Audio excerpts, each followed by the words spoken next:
Hey everybody, welcome to the Video Game Show, Video Game of the Week. I was finally able to complete Watch Dogs. I know it's been taking me about 4 months since Watch Dogs came out, but I was finally able to do it. I've been so busy over the last 4 months since Watch Dogs came out, but I'm very happy that I finally finished it. And now I'm gonna give you guys just, I guess, a feeling of what I thought about the game.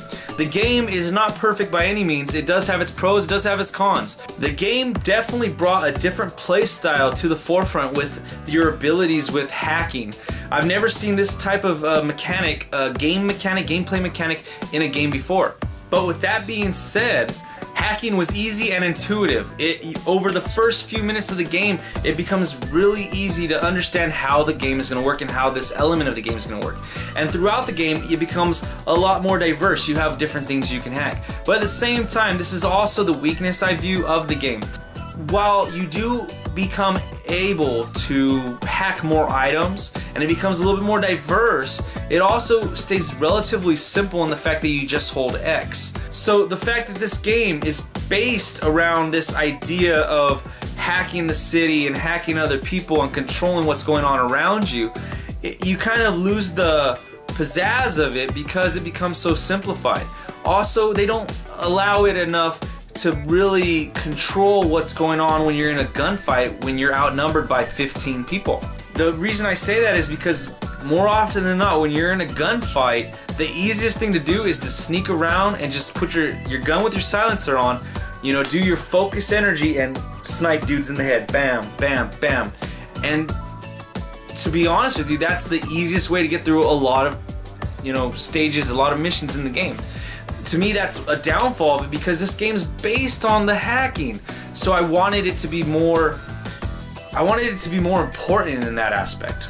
They do have quite a few side quests, side missions where you do have to hack into things and then essentially it becomes a puzzle. I definitely enjoyed these, especially when it got later on into the game. The last few hours of the game with these hacking side quests where you'd have to hack into, or intrude I should say, a building or a mainframe or something of that nature, they became a lot more difficult than the early hours of the game. So I like that, you know, evolution of this mechanic. But one of the things that I gotta say that is a pet peeve, and I'm kind of getting to the point where I'm becoming disillusioned with it, is the open world that Ubisoft creates in most of their Assassin's Creed games and now in Watch Dogs, is they allow you to do everything all at once.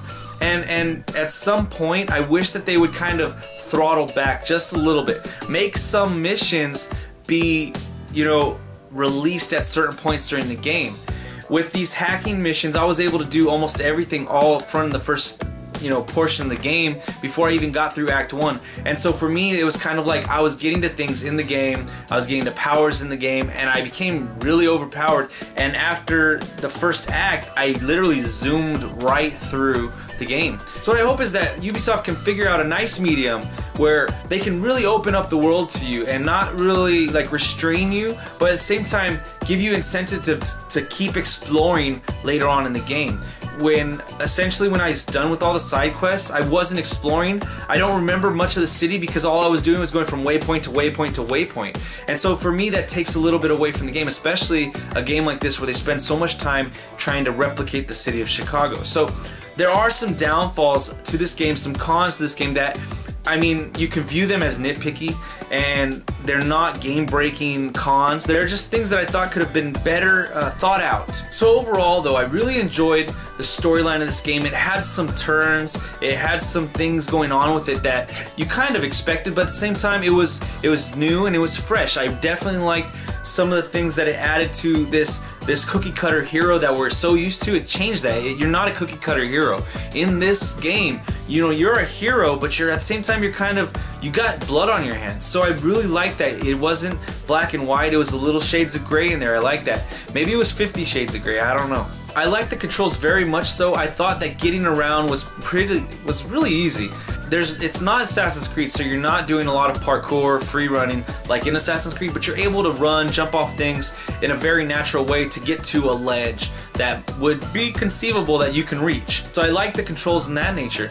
I do wish that there was a little bit more variety in some of the side missions, but overall I enjoyed the side missions. I enjoyed the fixer contracts. There was I don't know, I would say like a handful of different types of fixer contracts where it would allow you to stop a caravan of cars. And then there was one where you had to deliver a car somewhere, one where you had to distract the police and have them tail you so somebody else can get somewhere. And there was just like, there was some variety in there. I wish there was a little bit more, but I definitely liked what they had. This game was very well made. I didn't, come across many bugs, if any. I am definitely excited for the DLC. I want to see where the story can go. When I was done with the game, I was like, I want to know what happens next. So I think that is a true testament of a well-made game.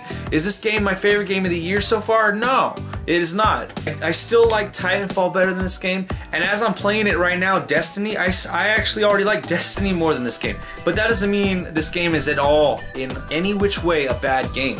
This game does have its pros, it does have its cons. It has some stuff where if you're used to it in Ubisoft games, you know what you're getting into with all the checkpoints, all the waypoints, all the missions that you can do that are side missions, but you can power up. It's got that Assassin's Creed formula, that Far Cry formula, but the story makes this game different, and it allows it to be its own game. So go rent this game, go pick it up from a red box. If you like it, then definitely pick it up and buy it, because I mean, this game has a lot of options, a lot of playtime in it. If you definitely take your time, you could explore, you could spend time getting all the little extra items in the game. There are these VR games in there where it's like a video game within a video game. So like I was saying, you have all these different things that you can spend time doing in the game. I definitely think it's a must play, and you should definitely rent this game. Alright guys, so that's it for this week's Video Game of the Week. Leave your comments, questions, suggestions in the comments section down below. Let's have a great conversation this week. We'll see you next time.